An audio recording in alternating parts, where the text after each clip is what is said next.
citoyens, capables de résoudre les défis locaux avec des solutions globales. La province accompagne ses efforts pour mettre l'éducation et l'inclusion tout court, parce qu'on en a parlé avec M. Loueli, pas que l'inclusion économique des jeunes, mais l'inclusion totale des jeunes au cours du projet de développement de Hamna. En décembre 2024, l'ambition partagée de rendre Hamna un territoire de savoir a été couronnée par la reconnaissance de Benguerir comme première ville marocaine apprenante par l'UNESCO.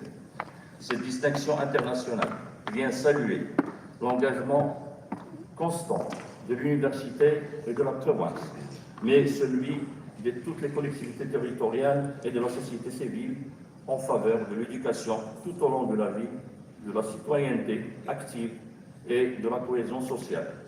Nous, en tant qu'autorité provinciale, nous avons accompagné cette dynamique avec conviction, en veillant à créer les synergies nécessaires entre les projets académiques et les politiques publiques territoriales. En parallèle, j'aimerais bien, en présence de M. Loueli Sedardouri, souligner l'importance de l'initiative nationale de développement humain qui vient de fêter son 20e anniversaire, et j'en félicite M. Loueli et toutes les parties prenantes qui travaillent dans ce grand chantier qui est une philosophie et une initiative qui a été mise en place par Sa Majesté le roi Mohamed VI, que Dieu le glorifie, au début de son règne, pour justement mettre l'élément humain, l'objet et le centre de tout développement. Donc l'initiative s'est consacrée ces dernières années, depuis sa création, les jeunes et leur inclusion, à l'appui de la scolarisation des enfants, à l'amélioration de la santé de la mère et de l'enfant, l'amélioration des infrastructures, notamment l'accès à l'eau potable, l'électrification, la construction des routes, etc. La jeunesse de notre province est au cœur de cette transformation et on est conscient que l'élément humain, c'est l'élément, le principal élément de développement. Donc on est on discute maintenant les smart cities, etc. Moi, j'aimerais partager avec vous un souci, moi qui est un acteur de politique publique. Il ne faut pas que la technologie, c'est-à-dire la technologie n'est pas la fin en soi. La technologie, c'est un outil, elle ne sera jamais remplacée, l'élément humain, et il faut que la technologie soit un outil, comme j'ai dit, et on en voit plusieurs paradoxes maintenant, au moment où la connexion et l'Internet, on parle beaucoup de l'Internet des objets, la connexion, etc. On a de moins et on a de plus d'amis virtuels dans les réseaux, on a moins d'amis en réalité. Au moment où on a des milliers de livres sur notre bibliothèque électronique et sur notre smartphone, on lit moins. Au moment où on promeut la connexion Internet, etc., on est moins connecté avec la famille, avec les enfants. Et je vous cite dernièrement l'exemple des banques. Plusieurs clients de banques se plaignent maintenant de comportement des agents banquiers. C'est pas là, je dénigre pas les banques, c'est pas l'affaire de toutes les banques, mais plus on a utilisé la technologie, on s'est rendu que le contact humain a perdu sa valeur. Et les clients, il y a peu de clients qui vont maintenant à la banque pour demander des services et se trouvent avec des gens qui sont de moins en moins compréhensifs à leurs problèmes. Donc la technologie ne résout pas tous les problèmes. Et c'est pour cela qu'on doit être très avisé et avoir à l'esprit que la Smart City doit se construire autour des solutions humaines et humanisées. Je ne vais pas être très long, donc je ne vais pas citer toutes peut-être qu'on aura l'occasion de visiter la plateforme d'inclusion des jeunes qui a été initiée par Hamna, mais en tant que gouverneur de Hamna, je tiens à le réaffirmer, et si l'engagement total de la province de Hamna à soutenir, à faciliter et à accompagner toutes les initiatives structurantes portées par l'université et ses partenaires. Nous continuerons à œuvrer pour faire de Benguerir un modèle de ville marocaine du futur. Mesdames et messieurs, je voudrais enfin vous remercier pour votre présence et souhaiter un bon succès pour cette rencontre qui sera un espace d'échange et de partage d'expériences. Merci. Merci, Monsieur le Gouverneur, pour votre intervention et votre focus sur l'humain et la non-remplaçabilité de l'humain par la technologie. If I may add, I think that India has Benguerir, Morocco has Benguerir. I think that Benguerir will be really well known. It's important for communication purposes. And you have focused in the government, smart cities, smart citizens, and you main focus of their smart strategy. And I know that as representing the let's say the politics or the public policies, you are one of those who are encouraging the development of smart services inside this region. So, ladies and gentlemen, we will move now to the opening session. That was the welcoming session. Now the opening session, I will call the lady and gentlemen the following ones, which is Mr. UM6P, Minister of Economic Inclusion, Small Business, Employment and Skills. Please join the stage.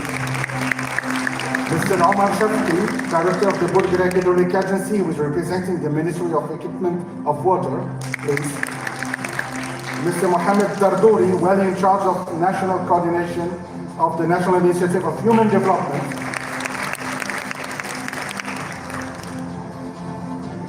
Professor Awatif Khayar, former Minister and Scientific Chair of Smart City Morocco Roadshow, welcome. And Mr. Sharaf Hassar, Chief Operations Officer at UM6P.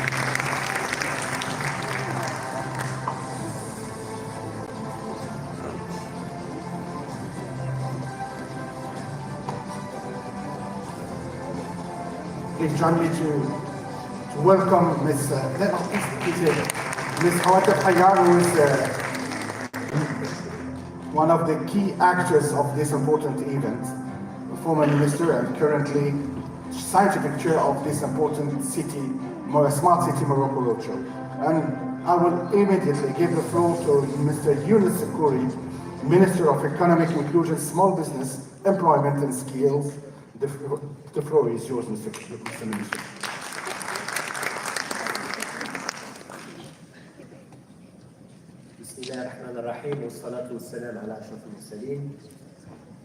I'm very delighted to join this important initiative, and I'd like first of all to address Her Royal Highness, Ministers, Mr. Rouali, Mr. Governor, and all the professors and students here, and to say that I made the trip, first of all for the students, because I know that you have a lot to bring to our country in terms of ingenuity, ideas, to develop your own country. And all of us are here to serve you and make sure that you get the right sequence for the future. I want to congratulate the university and specifically Madame Khayar, who were colleagues in the government a couple of months ago, and she's shining and making, you made this event, I suppose from scratch, of course with the help and support of the university, and this is just wonderful the way you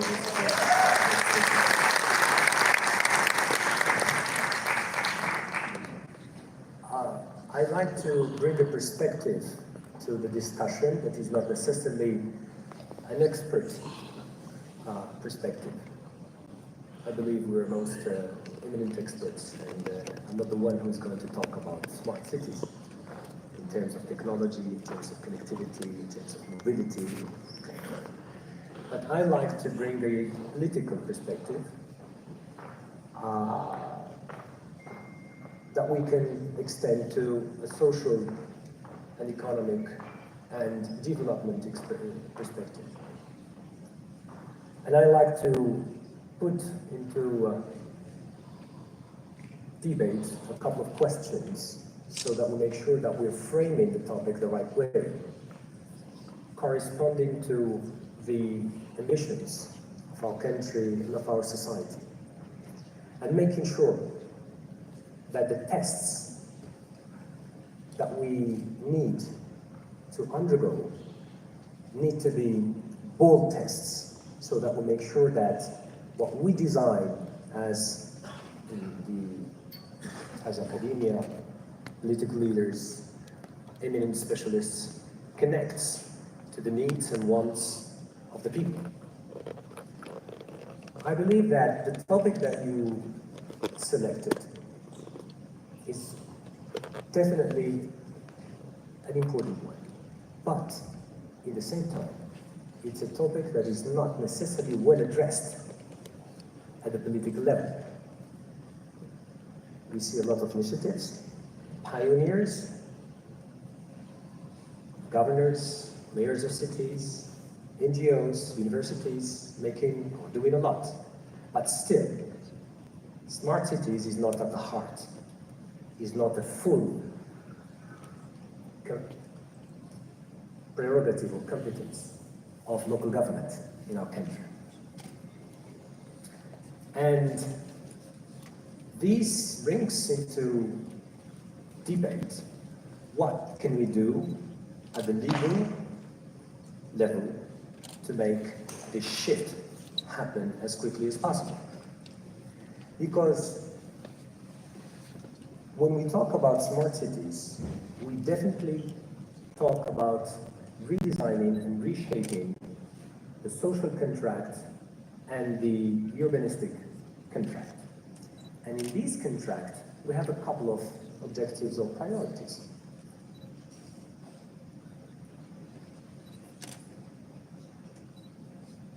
Making a city a better place to live is definitely one of them. But for which generations? For which social mixity? For which youth inclusion? For which women empowerment? For which democracy? For which economic development? And all this is happening at a time where we're living a double transition, the digital and the energetic transition. So in this landscape, we have a couple of challenges. One of the challenges, as you depicted in your paper, is of course governance. Because governance brings decision, that is, what needs to be accepted by the population. Governance brings also funding. You can't make smart cities with NGO initiatives, because you will miss the most important thing, which is scale. And scale is important in this very specific area. So I believe that the university can play a pivotal role, definitely. All the innovations, all the solution-driven initiatives in terms of mobility, in terms of energy safety, in terms of energy, in terms of safety, in terms of connectivity, etc., are very important. But still, we absolutely need to advocate, and I invite you in this third rendezvous to make the advocacy for the political level to have a change, and I believe Supratit can address the topic in the charter of the law on local government, so that we can, for once, bring the topic to the law and make sure that it has its own budgetary line in the budget of our local government, and not just initiatives and programs. It has to be a priority, it has to be a topic that is debated in the council. Because look, no one believes here that local bodies are really aware of what we're talking about. Some of them do. Some of them do, definitely. But most of them either don't or don't consider smart cities is a priority. If we want to really have this 2030 horizon as a horizon of global change in our country, or comprehensive change in our country, the question of funding needs to be addressed properly. One, we will need to have, as we had the SDN, the SDR, devoted to our local, regional development societies that are devoted to a couple of prerogatives of local government: transportation, water and electricity, waste management. We need to have something to manage and coordinate all the projects that can emerge from a smart city initiative. And we definitely need to talk taxes. How are you going to fund? Are we going to devote specific taxes to make it happen, or are we going just to rely on the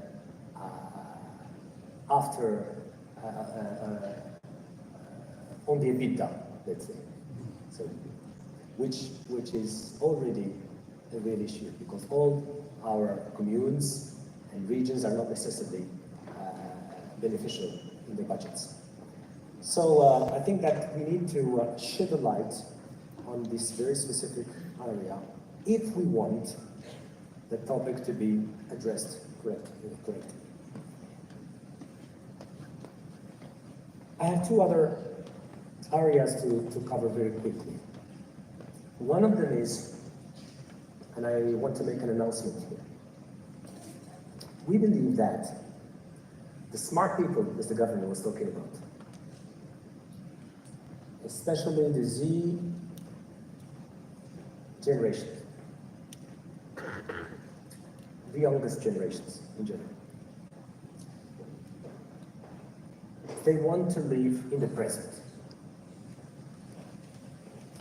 John Lennon was saying in one of his songs maybe, that your real life is what happens to you when you're doing something else or preparing something else. And if you have a look on the society model in which we live, everyone is running, everyone is starving, everyone is preparing the future, but hardly are those who really live in the present. Why? Because the way we work does not provide us with the right corridor to live in the present. I spent some time with my barber 2 weeks ago, and I asked him. I'm the minister in charge of social dialogue, so I just asked him about his salary, how does he live, how does he cope with the prices. So he has a revenue of 7,000 dirhams, $700. Yeah, which is twice what could be a revenue for a regular barber. He made the choice to enroll his children in a private school, so he pays something like $200. So he told me almost that in a week he has no money left for the rest of the month, because he pays the school of his children.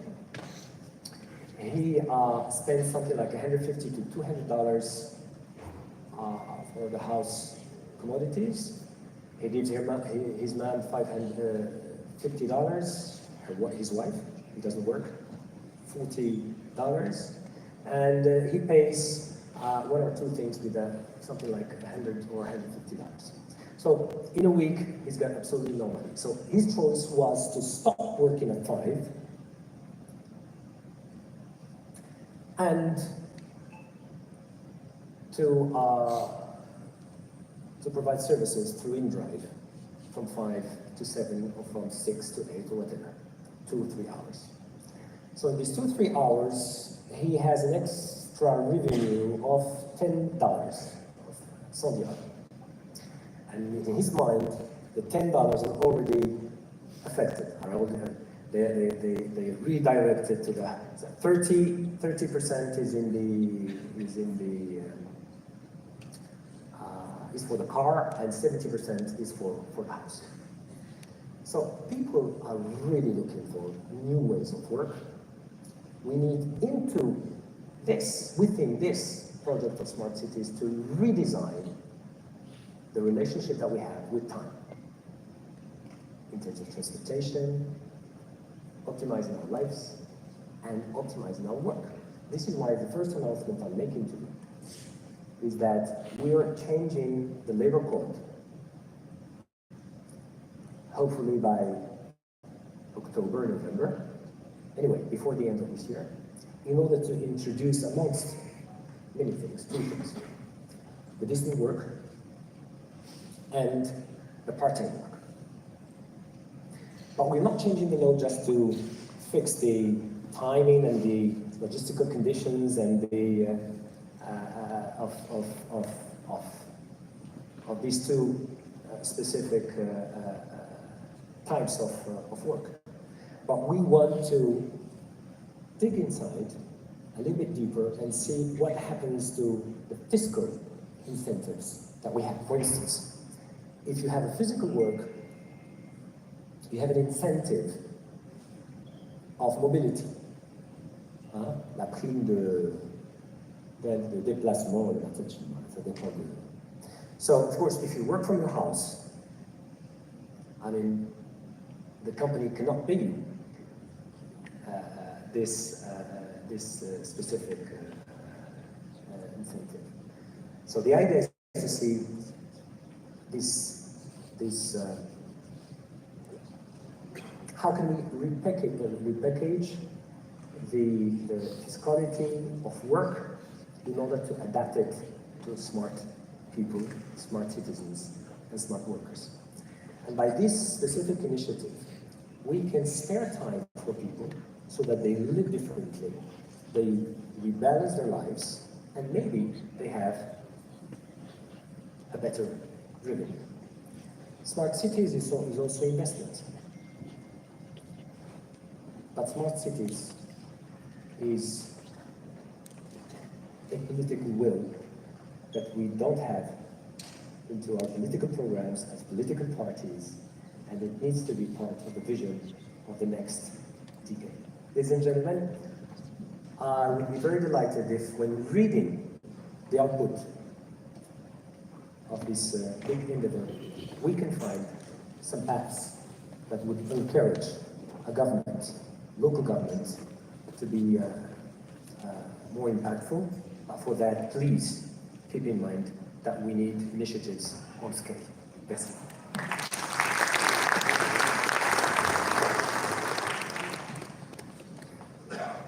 Thank you very much, Mr. Nisukuri. As a moderator, you have given many ideas for many conferences by sharing some important topics for debate.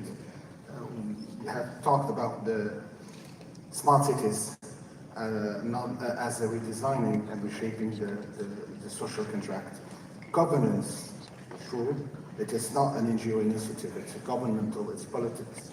And then we can implement it. Law changes, city management, relationships with time, with mobility, with purchase power, with work.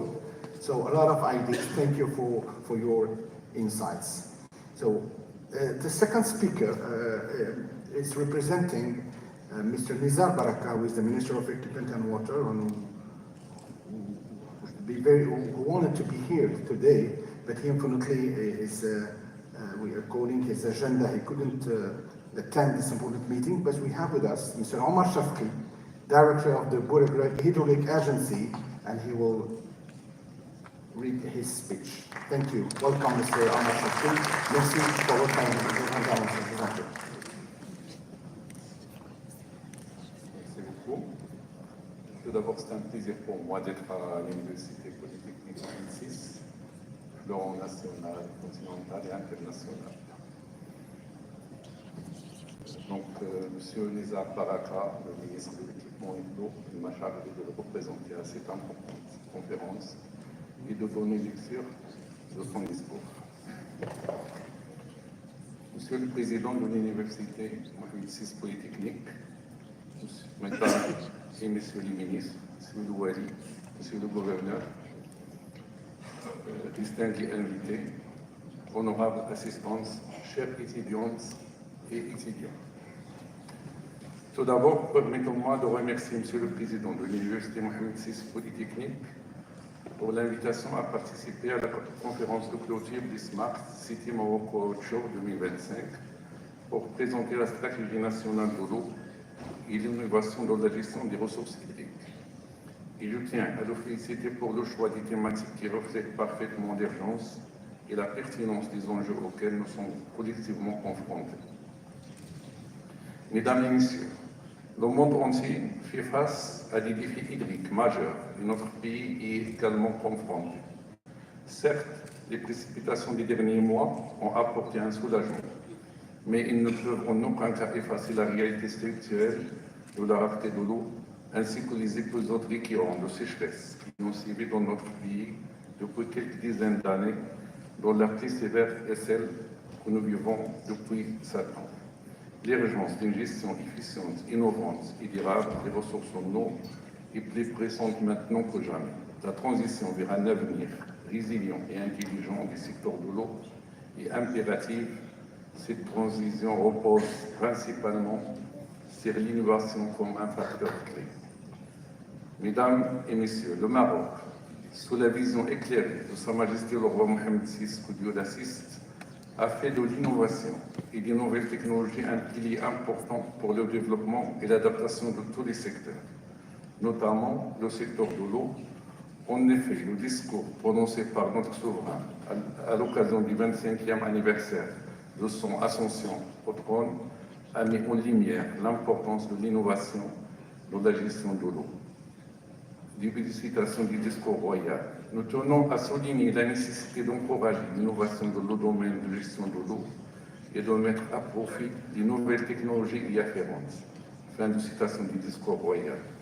Les technologies avancées telles que l'intelligence artificielle, la télédirection et les systèmes intelligents de gestion de l'eau offrent des opportunités inédites pour optimiser l'usage des ressources en eau et garantir sa pérennité. La digitalisation des infrastructures, le développement des capteurs connectés permettant la surveillance en temps réel et l'exploitation des données climatiques sont autant de solutions qui renforcent notre capacité de suivi des projets d'adaptation au changement climatique et aux défis environnementaux. L'innovation doit être intégrée à toute la chaîne de valeur du secteur de l'eau, depuis la recherche et la mobilisation des ressources jusqu'à leur distribution et leur réutilisation. Il doit constituer un levier pour la mise en place de la politique nationale de l'eau. Mesdames et Messieurs, la politique nationale de l'eau se voit aujourd'hui anticipative, intégrée, participative et inclusive, combinée à une planification décentralisée au niveau du bassin hydraulique et au niveau territorial, permettant des décisions adaptées aux spécificités locales et aux réalités du terrain, ayant un objectif stratégique de garantir l'accès à l'eau potable à tous les citoyens et couvrir au moins 80% des besoins en irrigation sur tous les territoires nationaux. Ceci se concrétisera à travers les nouveautés de la politique de l'eau qui a connu, grâce aux orientations de Sa Majesté le roi Mohamed VI, que Dieu l'assiste, des inflexions majeures. La première inflexion, c'est de partir de la politique de développement des ressources non conventionnelles à une politique qui intègre le développement des ressources non conventionnelles. La deuxième inflexion, le développement de l'offre de l'eau à la gestion de la demande en eau. La troisième inflexion, de la gestion des ressources en eau à court terme à la planification de la gestion des ressources en eau pour le long terme et pour les générations futures. La quatrième et dernière inflexion, de la solidarité campagne-ville à la solidarité ville-campagne. Ainsi, les grands axes de développement des ressources en eau se traduisent comme suit. Premier axe, le développement des ressources en eau conventionnelles par l'accélération de la réalisation des grands barrages et des moyens et petits barrages, la collecte des eaux pluviales, les grands transferts d'eau entre les bassins, la mobilisation et la gestion durable des ressources en eau souterraines et le désenvasement des barrages. Le deuxième axe, le développement des ressources en eau non conventionnelles par, premièrement, le dessalement de l'eau de mer dans une approche mixus eau, énergie, alimentation, pour atteindre un objectif de 1,7 milliard de mètres cubes à l'horizon 2030 pour l'approvisionnement en eau potable, d'irrigation et pour des fins industrielles. Et aussi par la réutilisation des eaux usées épurées pour l'arrosage des espaces verts, l'irrigation des assolements qui s'y prêtent, l'industrie dans un objectif de recyclage et la recharge artificielle des nappes avec un objectif de tripler le volume réutilisé aujourd'hui à l'horizon 2027. Le troisième axe, la gestion de la demande en eau par l'amélioration du rendement des réseaux d'eau potable, des canaux et des conduites multiservices, par un programme d'efficacité hydrique de l'ensemble des usagers de l'eau et par des contrats de nappe pour la préservation des ressources souterraines. Quatrième et dernier axe, la sensibilisation de la population sur la rareté de l'eau et sur son économie comme un axe transversal accompagnant tous les projets sélectionnés. Ces axes stratégiques déclinés en actions permettront à notre pays d'assurer une meilleure résilience d'adaptation aux effets et impacts des changements climatiques. Par ailleurs, ces efforts doivent être accompagnés par la recherche et le développement afin de créer des solutions adaptées aux spécificités locales et aux défis du changement climatique. Mesdames et messieurs, pour conclure, je vous remercie de votre attention et je souhaite à cette conférence des discussions enrichissantes qui ouvriront la voie à des actions concrètes en faveur d'un avenir prospère dans notre pays et notre continent. Merci pour votre attention.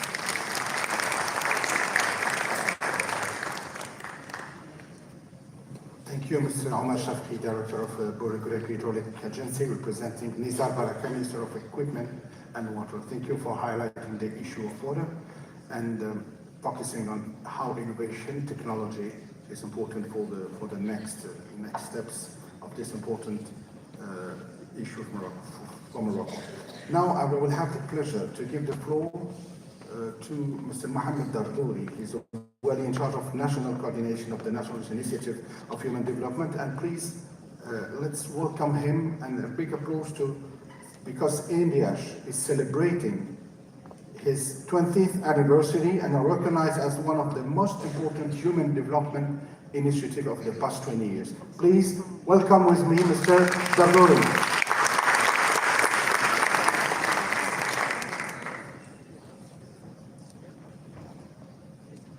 Merci beaucoup, Monsieur le ministre, professeur, mesdames et messieurs. Très heureux d'être parmi vous aujourd'hui, d'autant plus que nous sommes en train de fêter le 20e anniversaire de l'UMDH. D'abord, peut-être pour les jeunes, peut-être qu'ils ne connaissent pas très bien l'initiative nationale, mais bon, peut-être je ferai un bref rappel. Alors en 2005, Sa Majesté, que vous l'assiste, avait initié une politique publique majeure qui est l'UMDH. Il est extrêmement important de rappeler le contexte. En 2005, c'était le début du siècle, Sa Majesté a déjà fait des centaines de tournées à travers le royaume, avait lancé des dizaines de projets extrêmement importants. Je rappellerai le lancement de congénères, je rappelle le code de la famille, un ensemble.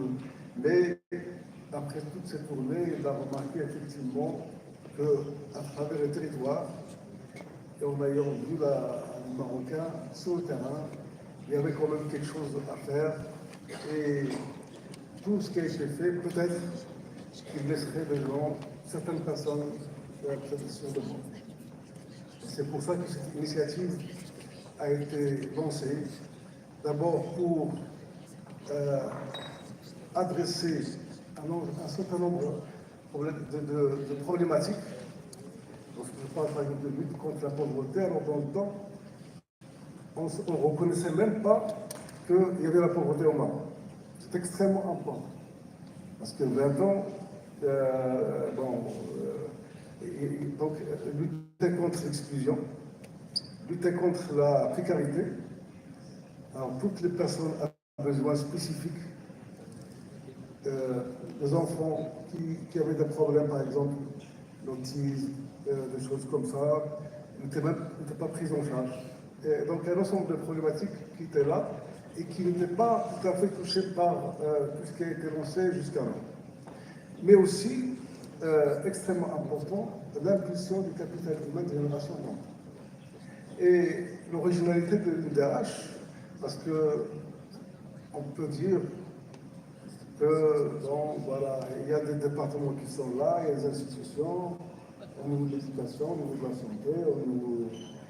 Mais l'originalité de l'initiative, c'était de mettre en place une gouvernance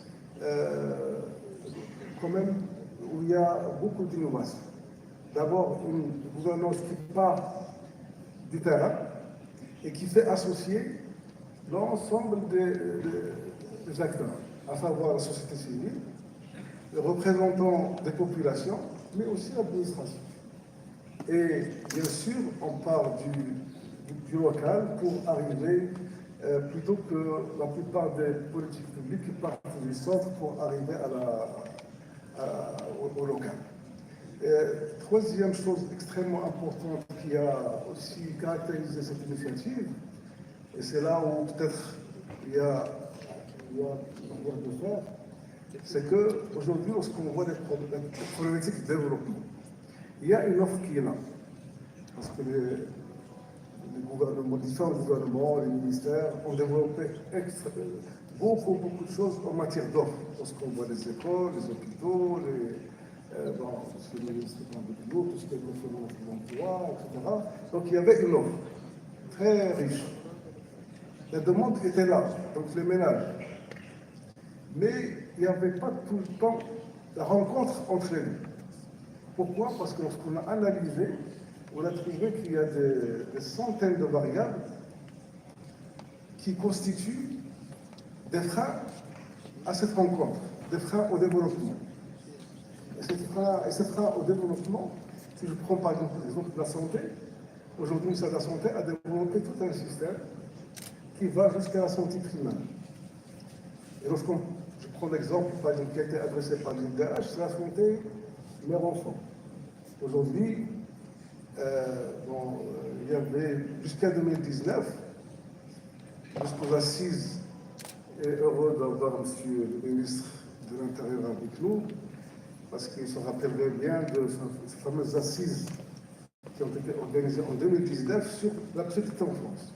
Et on a été honoré par recevoir un message royal qui a été à l'origine même de la feuille de route de la petite enfance. Parce que il y avait la petite enfance un peu éparpillée dans tous les départements, mais il n'y avait pas cette vision depuis la petite enfance. Donc la petite enfance, c'est la phase de la vie la plus importante et la plus rentable en matière d'investissement dans le développement humain. C'est pratiquement depuis la conception, depuis 9 mois jusqu'à 5 ans, et surtout les premiers 10 jours, sont essentiels dans la vie de l'individu. Et ça concerne la santé de la mère, ça concerne la santé de l'enfant, et ça concerne aussi la nutrition. Et lorsqu'on voit tout ce qui a été fait et développé par le Maroc, par le ministère et par les différents gouvernements, on a vu qu'il y avait énormément de choses à faire. Mais malheureusement, toute une population, notamment le rural, les femmes, par exemple, très peu de femmes vont chez le médecin avant l'accouchement. Il y a des femmes aussi, malgré la vaccination était là, les enfants ne veulent pas se vacciner. Je ne parle pas de problèmes de retard de croissance extrêmement néfaste pour le développement de la petite enfance, parce qu'au-delà de 3 ans, comme tout le monde sait, au-delà de 3 ans, les séquelles sont irréversibles. En termes et nous avons malheureusement 100 000 enfants qui naissent avec ce retard de croissance chaque année. Et ce retard de croissance impacte l'enfant toute sa vie, et en matière d'apprentissage et en matière de santé. Et donc la question qui se pose, lorsqu'on a fait toutes les analyses qu'il faut et tout, on a vu qu'il y a à peu près 300 variables dû à, je dirais, aux freins, soit physiques, la route, l'ambulance, des choses comme ça, soit aux freins culturels.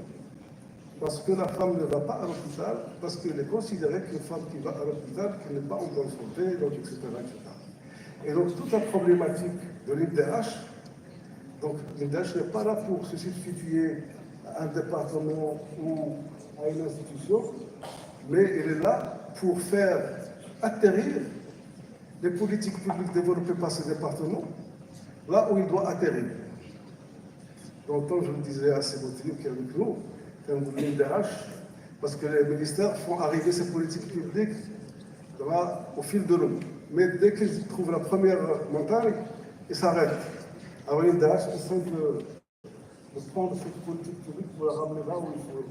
Donc, pour vous dire, donc, ça a été fait pour le... donc c'est pour ça que l'IDH et pour le groupe de la santé... Aujourd'hui, par exemple, si je parle, il y a une problématique très simple, parce que la meilleure nutrition possible pour les enfants, c'est l'allaitement maternel. C'est l'allaitement maternel, au Maroc, les femmes n'allaitent qu'à 35% et il y a 3 ans. Alors qu'en Suède, elles allaitent à 80%. Et donc, on a étudié, on a vu, etc. Et on a développé toute une approche avec des grands spécialistes internationaux pour le changement de comportement. Et aujourd'hui, après 3 ans, je suis le gouvernement avec nous parce qu'il est champion au niveau de l'IDH. Je le félicite parce qu'il fait beaucoup de choses à Benguerir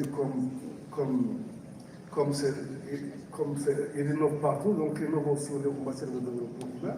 Et donc aujourd'hui, nous sommes en train de faire un peu les évaluations. En 3 ans, on a fait pratiquement augmenter, et surtout ça, on le fait avec le ministère de soutien, le ministère de la Santé. Donc aujourd'hui, on est à plus 10 à 15 points en 3 ans. Et aussi en matière de décès des enfants, parce que les enfants, pratiquement, ils décèdent à 60% à moins de 1 mois. Donc on a analysé exactement. Et quelquefois, c'est des petites choses qu'il faut. On essaie de. Donc c'est ça, c'est un peu pour vous dire, c'est pas pour vous dire un peu tout ce qui a été fait à l'IDH, parce que l'IDH aujourd'hui a réalisé des centaines de milliers de projets. Il a touché des millions de Marocains partout, etc. Donc je ne vais pas relater un peu tout ce qui a été fait dans ce cas, mais simplement pour essayer de donner quelques illustrations pour après, parce que le plus important, je vais faire une conclusion tout à l'heure, c'est le plus important à professeur Priard, à l'université que je remercie, pour lesquelles nous sommes en discussion justement pour essayer d'élaborer une convention pour essayer, parce que l'IDH, jusqu'à maintenant, c'est 3 phases. Donc il y a une première phase, 2005, une deuxième en 2010, une troisième en 2018. À chaque fois, la phase correspond à un saut dans la qualité, dans la thématique. Donc, on a commencé par ce qu'on appelle le terminal infrastructurel, donc parce qu'au départ 2005, comme a dit le représentant de M. le ministre, vous ne pouvez pas faire le développement humain s'il n'y a pas d'eau, s'il n'y a pas d'électricité, s'il n'y a pas d'environnement. Donc ça a été fait 2005, continuer en 2010, parce qu'il y a des besoins sont énormes, surtout en matière au niveau du rural. Aujourd'hui, le dollar de notre pays est électrifié pratiquement à 100%. Aujourd'hui, l'eau potable, les équipements sont disponibles partout, y compris par le camion citerne. Bon, le problème de la ressource, c'est un problème qui est indépendant de la volonté des uns et des autres. C'est le bon Dieu qui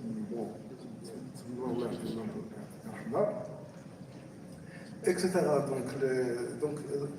Et en 2018, Sa Majesté, à juste titre, a remarqué qu'effectivement, aujourd'hui, nous avons atteint un niveau d'équipement suffisant pour passer à des choses beaucoup plus profondes, beaucoup plus transformatrices. C'est le développement humain. C'est comme ça qu'il a été lancé un programme dédié à l'impulsion du capital humain des générations montantes. C'est là où on a travaillé sur la santé mère-enfant, sur le préscolaire. Aujourd'hui, l'IDH a créé plus de 200 000 places pédagogiques au niveau du rural. Et nous avons aussi, qui est aussi de l'autre côté, qui est le grand opérateur du préscolaire. Aujourd'hui, il emploie, on emploie plus que le CP, je pense. C'est l'ordre de 25 000 éducatrices. 25 000 éducatrices. Voilà, donc pour ne pas. Mais c'est des emplois, on a créé là où il faut montagne, etc. Donc, excellent. Donc c'est pour ça que l'IDH a commencé. Donc aujourd'hui, pour ne pas prendre beaucoup de. Parce que sinon, si je parle de l'IDH, je risque de prendre beaucoup de temps. Et donc, d'ailleurs, avec Madame la Ministre, on a fait beaucoup de choses ensemble, notamment en matière de précarité, et après on a développé plein de thèmes par rapport à la précarité, en plaçant la besoin spécifique par rapport aux femmes, par rapport à l'ensemble de catégories qui étaient destinataires de ce programme. Donc aujourd'hui, si je parle de la santé mère-enfant, par exemple, au départ, comme vous le savez, notamment au niveau du rural, les femmes sont éparpillées, sont dans des zones difficiles d'accès, et il s'est posé à un certain moment comment toucher, effectivement.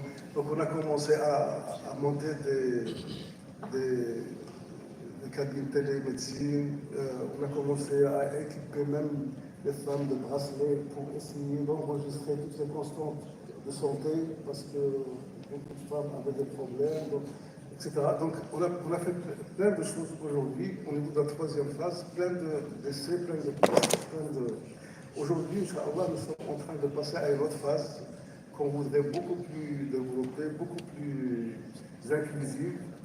Et nous avons des populations qui, par exemple, les femmes, nous avons des jeunes, nous avons des millions d'élèves qu'on doit toucher, qu'on touche. Nous avons des enfants, et pour tout ça, pour qu'on fasse, qu'on touche, et qu'on impacte surtout toutes ces populations, on pense à passer, Inch'Allah, à essayer d'élaborer quelque chose de. Si je parle par exemple des jeunes, aujourd'hui, depuis 5 ans, on a créé 150 plateformes de jeunes dans tout le pays. Et ça nous a permis d'accueillir et d'orienter et d'accompagner pratiquement 400 000 jeunes. 400 000 jeunes. Donc on travaille avec M. le ministre de manière très étroite, avec la NAPEC, avec tous les organismes d'emploi. Et aujourd'hui, on voudrait passer à quelque chose de beaucoup plus sophistiqué en créant une plateforme digitale, une plateforme nationale, moyennant l'intelligence artificielle, qui permettrait de profiler ces jeunes, et après, pour affiner, ils vont passer aux plateformes. Alors, on voudrait travailler, aujourd'hui, on travaille avec les élèves pour un ensemble au niveau de soutien scolaire, au niveau des choses comme ça. On voudrait toucher donc aussi des millions d'élèves. Les femmes, idem. Donc tout ça, ce que je proposerais, on train de développer un projet de convention avec l'université où on mettrait des plateformes vraiment qui vont passer et qui vont transformer et qu'on va pour essayer d'impacter et de toucher tous les citoyens là où ils sont et pour que l'IDH réponde aux besoins pour lesquels Sa Majesté, que Dieu assiste, l'a destiné. Voilà, merci beaucoup. Merci, M. Tordori, pour votre intervention, une vraie démonstration de l'objectif principal qui est l'humain.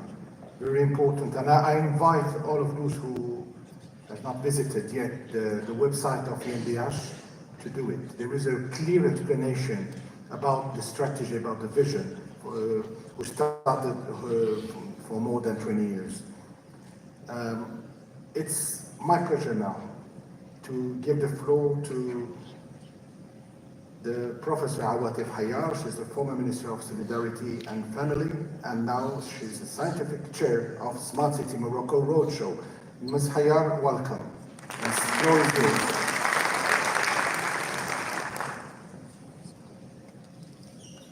Thank you very much. Bismillah ar-Rahman ar-Rahim.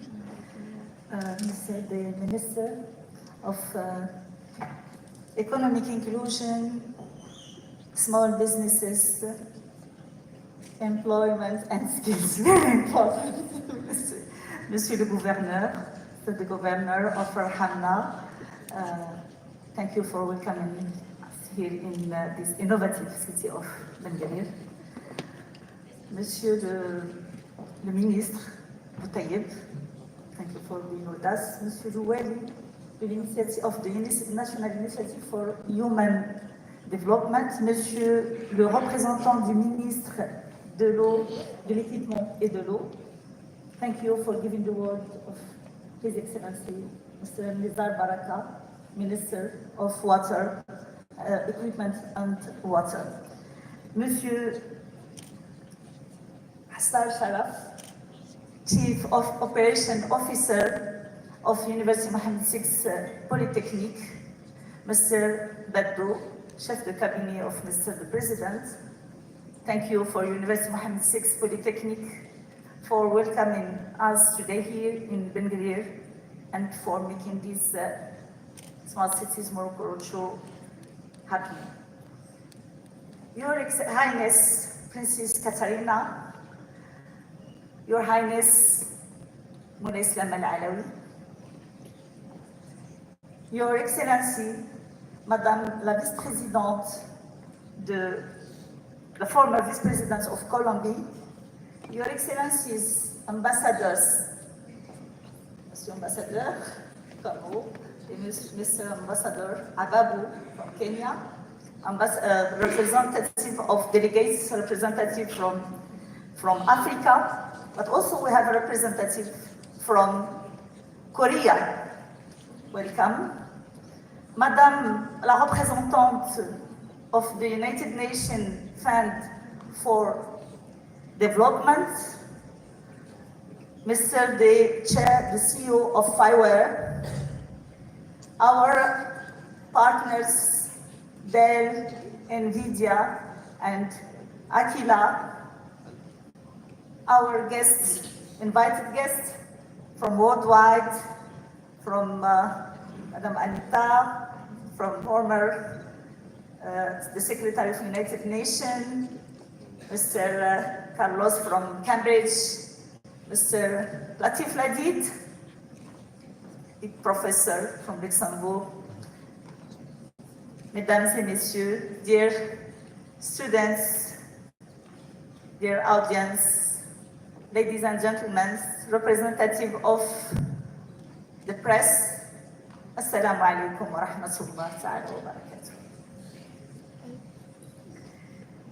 I would like first to react to what was just said by His Excellency, Mr. the Minister, and I would like to thank you for being with us today. I know that you had at least 3 parallel engagements, and but you have chosen to be with us. Thank you for honoring us. You already provided us the first recommendation for this roadshow. You recommend to bring this initiative to legal framework and to push for frame it to have some clear framework here in Morocco. Also, thank you for the representative of His Excellency Minister Baraka, because you talked about something very important to us. We're not talking about artificial intelligence, but we need to drink water, we need to eat. This is before talking about artificial intelligence. And we have faced in Morocco 7 years of drought, scarcity of water. And thank you to our King, His Majesty Mohammed VI, may God assist him for having a clear vision for water and for facing this big challenge of water scarcity, and we have thanks to the ministry, we haven't been in a lack of water in big cities. I'm from Casablanca, and I can tell you that we never had any day with a coupure d'eau. So thank you very much.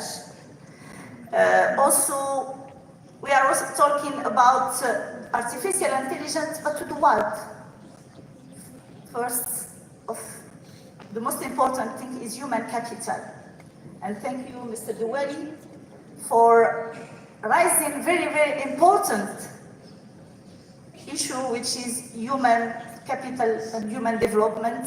And thank you for trusting University Mohammed VI Polytechnic and trusting us for working together using artificial intelligence in human development, empowering women, empowering vulnerable population, and congratulations for your 20th anniversary and for the great job you have done. In Morocco is a millennial kingdom undertaking great projects under the leadership of His Majesty King Mohammed VI.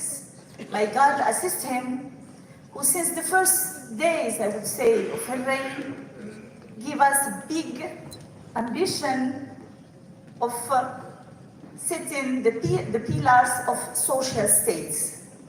And during the last 25 years, we have achieved, under his leadership, great achievements. I can cite some of them.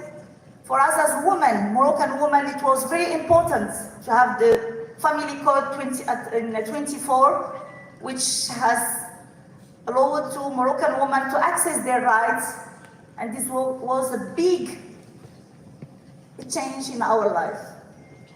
Also, in 2011, when all the world was facing tensions and terrorism, here in Morocco, we had adopted the Constitution of 2011 with Article 19 stating perfect equality between man and woman. And this was disruptive change in Morocco. Also, I can cite the social protection. In 2022, the program was implemented to offer to all Moroccans to have health access, to have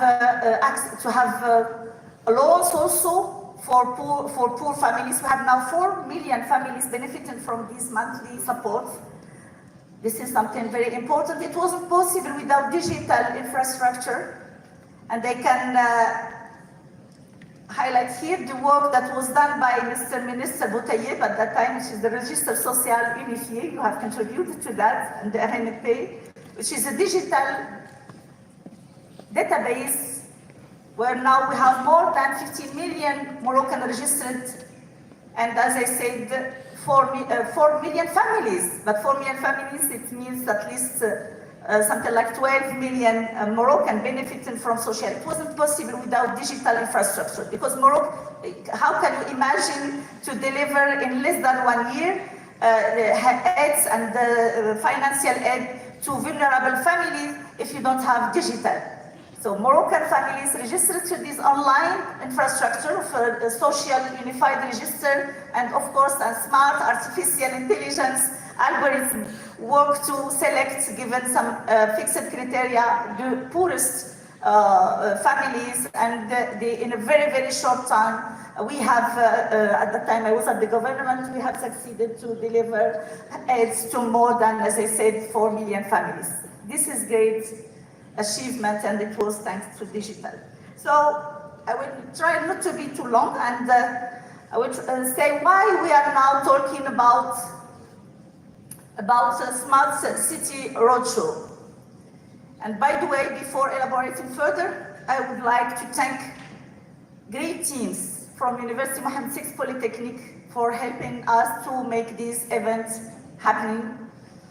Madame Al-Hababi, la communication, Madame Aguizou, le cabinet du président, tout l'event, le DAG, la direction des affaires générales, and I will for sure forget to mention others, events, etc. Thank you very much for the great job you have done.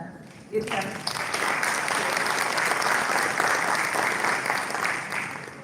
So why Smart Cities Morocco Roadshow? Because Morocco, well, we have started the journey of smart cities, I would say, more than 10 years ago. It was especially in 2015 when we have submitted the proposal for Casablanca Frugal Social Smart City, and it was distinguished by IEEE, the engineers knows IEEE, which is Institute of Engineers, Electrical Engineers and Electronics, the big foundation of engineers in the world. They have selected Casablanca as having a very innovative smart city project, which is Frugal Social Smart City project. But, and since that time, we have seen different initiatives, and I can cite the one from Berkane. I have personally accompanied them at the beginning. And they can say that here in Berkane, we have a great governor with a great and smart vision, and we worked together in 2018 to submit a proposal to French Agency for Development, and Benguerir was selected as a part of Aston African Smart Towns Network, and Benguerir is now leading this African Smart Towns Network. But till now, we don't have any national initiative that is federating all these initiatives and having a clear vision for the country. So, University Mohammed VI Polytechnic as excellence center in Africa. You see, I'm wearing, by the way, African outfits, but with styled like Moroccan kaftan.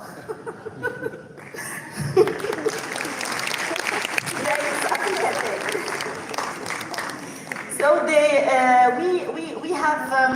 we have University of Mohammed VI Polytechnic with this focus in Africa, and we have here 100,000 students coming from Africa for studying, and University of Mohammed VI Polytechnic is ranked among 500 top universities worldwide in Times Higher Education 2024 ranking. This also we can applaud. So the university has launched this initiative of Smart Cities Morocco Roadshow, which is in fact part as the first stone of a big initiative, which is Smart Moroccan Alliance for Resilient Territories. And as a component of this Smart Moroccan Alliance for Resilient Territories that was launched with the partners, Casa Event and Animation, and this year with Fiverr Foundation. So this initiative, we had the first stone of this initiative is Smart Cities Morocco Roadshow. But what is the concept, or what is the idea behind this roadshow? It's not just to make roadshow and come here and do conferences, etc. No, what we want is like to federate our efforts and to define pilot projects. And when we are making our roadshow, we show this project, we show concrete projects. And this is the spirit of this Smart Cities Morocco Roadshow that we started this year with the support of University Mohammed VI Polytechnic. And we have made it this year through 3 cities, Casablanca, Rabat and Benguerir, choosing a very important client, which is setting the stage for the World Cup 2030, and how the university, UM6 Polytechnic, gathering efforts with other universities. We have here also a representative from University Hassan II of Casablanca. Thank you, Mr. Tani, for representing Mr. the President and being with us today. So we have University Qadiyat, we have University of Rabat, but University Mohammed VI is leading this initiative and federating efforts so that we can work together to accompany our territories to be ready for 2030.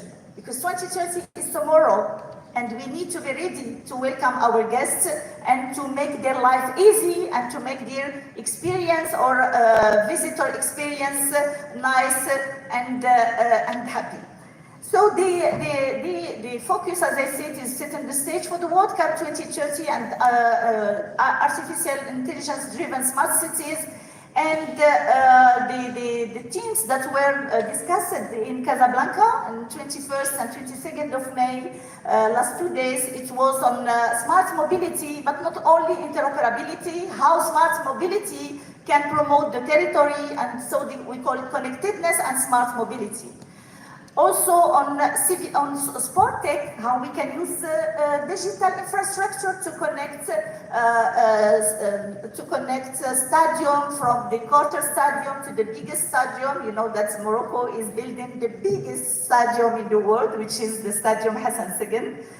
So this is also, we are proud of this initiative launched by the King Mohammed VI, may God assist him. So to be prepared and to accompany the territories, we are offering our expertise. Of course, we are not responsible of that. We are university, but we propose our expertise to cities, to communities, to territories, to regions, so that we can accompany them. And we have 6 cities that are hosting the matches of the World Cup, which are Casablanca, Rabat, Fez, Tangier, Marrakesh, and Agadir. And so Casablanca, as I said, smart cities and smart mobility and connectedness, sport tech and civic tech, and this is very important to develop technologies that will leave no one behind, and to engage everybody in this economic and social transformation. Also in Rabat, with the Fiverr Foundation, we have organized this year Smart City Rabat hosting Fiverr Summit, and I would like to thank Fiverr Foundation for choosing Morocco for organizing their Fiverr Summit, and the focus this year is on smart cities, but on open innovation and open source. This is very important. Because, you know, in the universities, we need platforms with open source for students, for researchers, so that they can test, develop their algorithms, their solution, test them before going to the market. So this is a very ambitious partnership that we are setting up, and we will develop in the coming years, inshallah. We will develop open source platforms together. We have already Fiverr platform, which is open source based, but we are also aiming to contribute to develop this platform and to co-construct future solutions. We come to the third day here in Benguerir, closing together the chapter with the focus on green cities and youth employment. And this is for us very, very important, how artificial intelligence can be used first for creating new jobs. We have also, I think, the president of 1337, the coding school, and here, which is a part of UM6P, which is the initiative of UM6P, and where we have thousands of students that they're without any pre-skills, but they are learning coding, and in a few months, I would say, they succeed to have to be graduated, and they are hired in a big companies.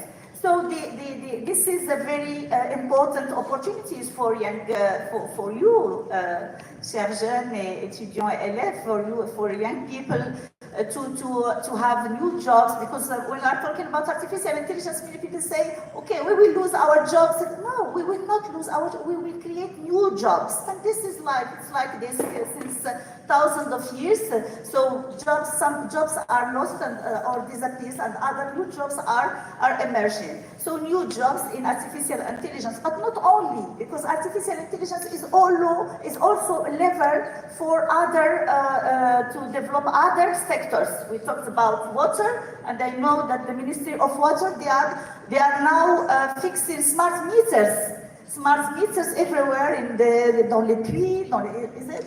Voilà. So very smart meters to control the consumption of water everywhere in Morocco. So when we talk about that, it's used in digital, but it's in the water sector. Energy. I mean, when you are talking about solar panels, you cannot put a solar panel without digital layer. We can have artificial intelligence controlling this infrastructure and optimizing the function of the building. And we will see today here at Benguerir very, very innovative demonstration for the first time in Morocco, up to my knowledge.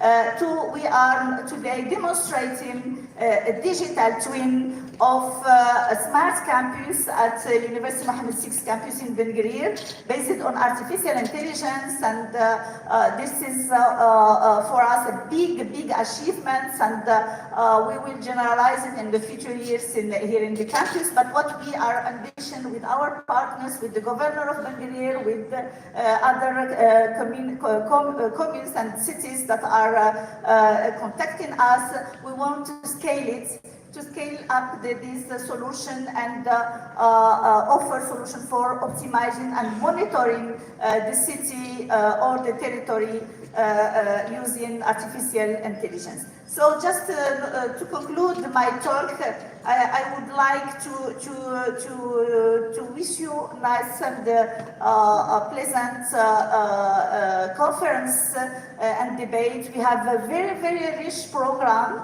We will first have a presentation of the demonstration, that's Smart Campus, and then a very interesting keynote from NVIDIA, and in the afternoon, and then we will have a panel, institutional panel, where we will hear from decision-making leaders from Morocco, from Colombia, from Africa. We will hear about what is the vision of these decision-making leaders on how to use artificial intelligence in their political projects, in their vision. This is something very important. And in the afternoon, we will have a technical session, very inspiring, on artificial intelligence. Platforms, and what are the cutting-edge solutions in artificial intelligence-driven smart cities. And then we will come to the session on artificial intelligence and youth employment. Also, and in parallel, we have also session from Oxygen, led by Mr. Peterson, who is the president of World Forum, Smart Cities Forum, and they would like to thank also the participants from Africa, from Korea, from different countries in this very important also side event. And we will conclude with remarks and session where we will briefly come up with some recommendations for the next step. So, ladies and gentlemen, thank you for attending this last session of Smart Cities Morocco Roadshow. Enjoy the conference. Thank you. Thank you, Professor Hayar. Thank you for being the lady of this event, the lady of this opening ceremony. I hope that in the future we'll have more ladies in this opening session. But according to what I'm looking for, there are many girls from many students, many ladies. I'm sure that in the future you will have the percentage of speakers will be based on that percentage. Sorry. Professor Khalil, Mohammed Khalil from University Hassan II. Now let's move to the speech of Mr. Sharaf, or the demo of Mr. Sharaf. Mr. Sharaf is the Chief Operation Officer at UM6P. Mr. Sharaf, the floor is yours. I'm going to give you also the Pavlov. You know how to use it. You are from the house.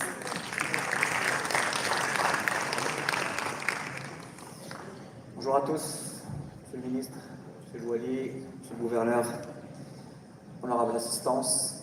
C'est un plaisir de vous avoir aujourd'hui avec nous. Moi, je suis Sharaf Assa, je suis le directeur des opérations de l'université, et je vais vous parler plutôt de concret. Voilà. Qu'est-ce que l'université fait aujourd'hui dans ce qu'on appelle le Smart Campus? Alors, je vais essayer déjà de projeter. Voilà.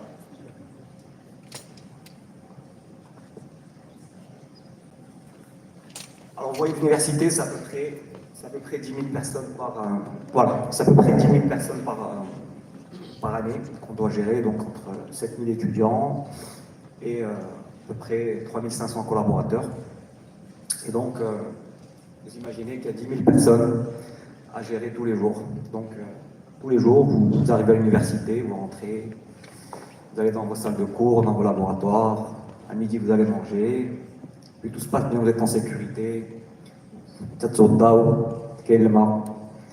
Vous allumez la lumière, il y a la lumière, mais derrière il y a des gens, il y a des équipes, il y a des gens qui ne dorment pas parfois pour pouvoir vous servir. Et tous ces gens, ben, il faut qu'on les aide à améliorer leur quotidien. Et comment les aider? Quoi de mieux que l'intelligence artificielle et que les outils digitaux qui sont à notre disposition. Je voulais juste rappeler un petit peu ce que j'ai en université. Donc l'université, c'est à peu près 8 villes. C'est 8 villes, c'est à peu près 25 sites. C'est important, hein, parce que souvent on parle d'université, on a l'impression que c'est juste Benguerir et Salé.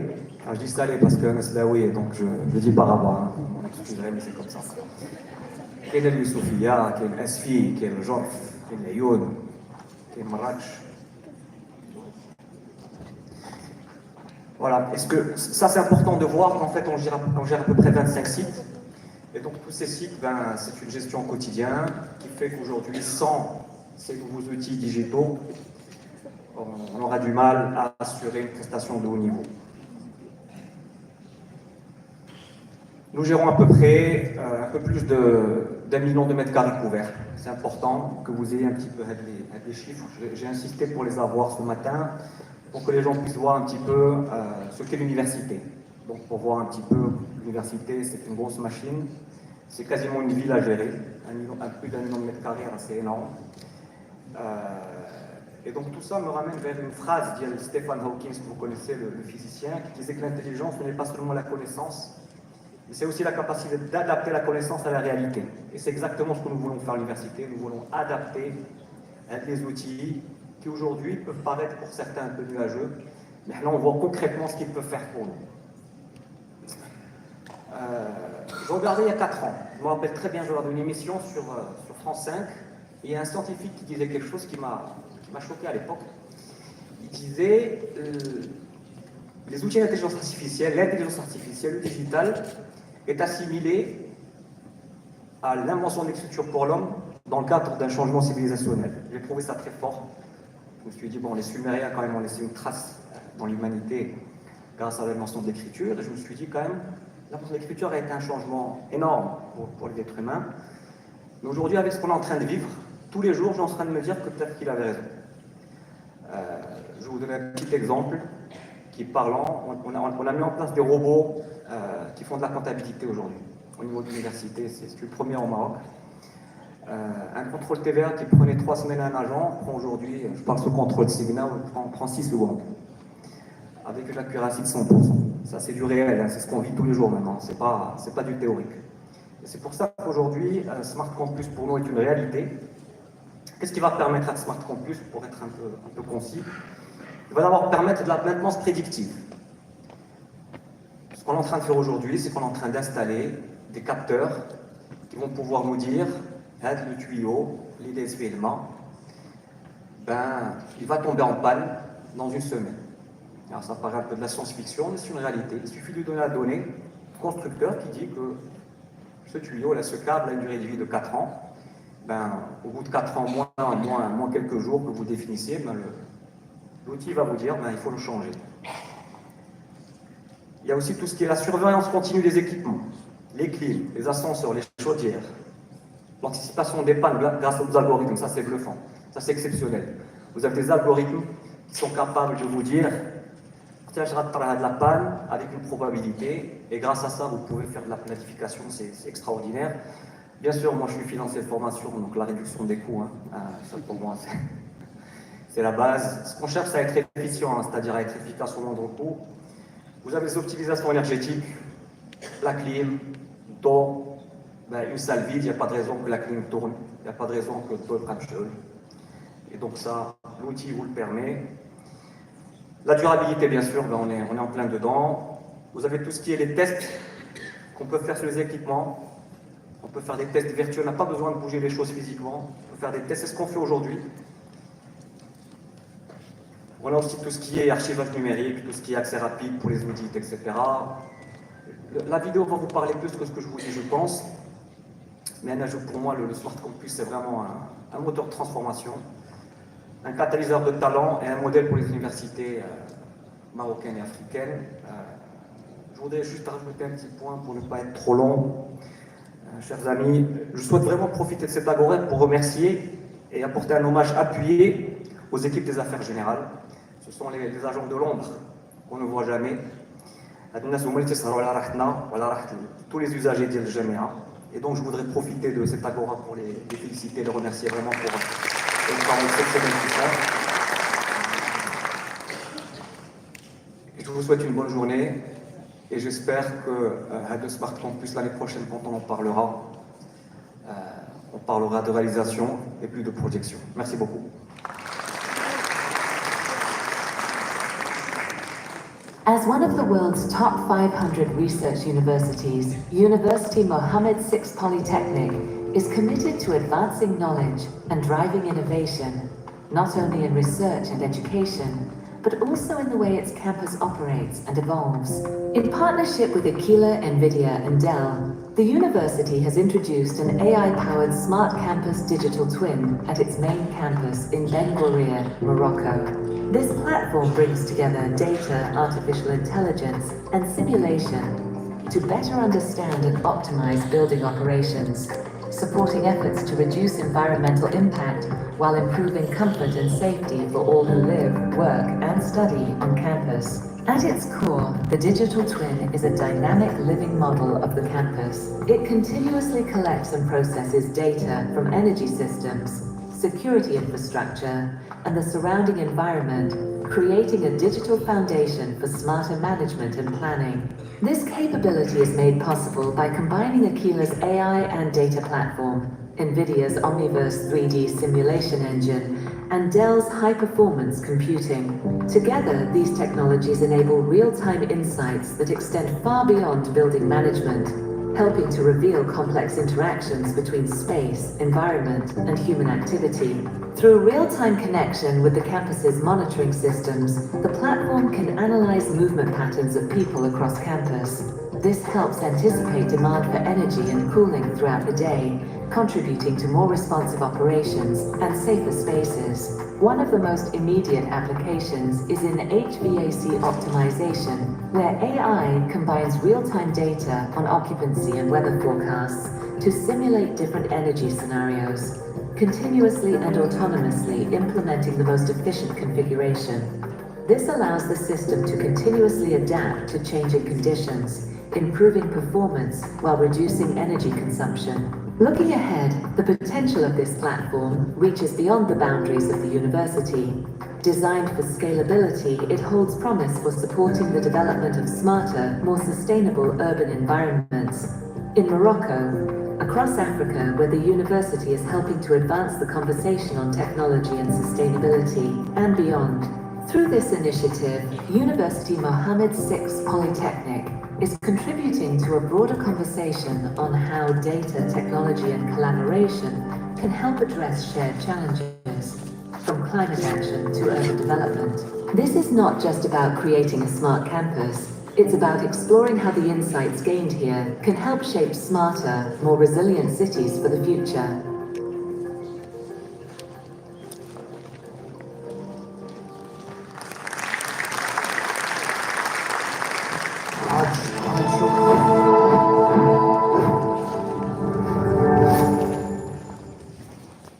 That all the seniors sitting in front of me would love to be back to school, to the university, and start again.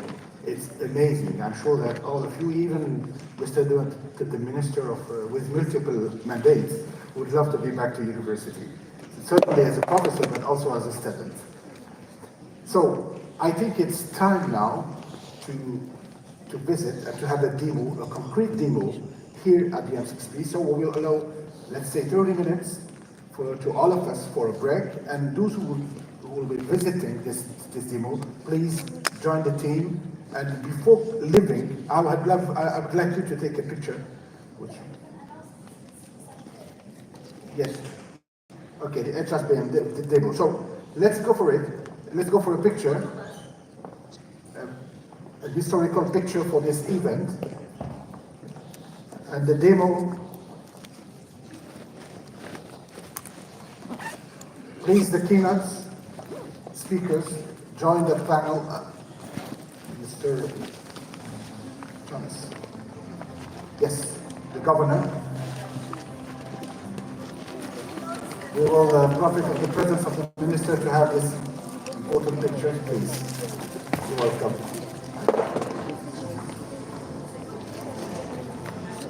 Where is the governor? The minister.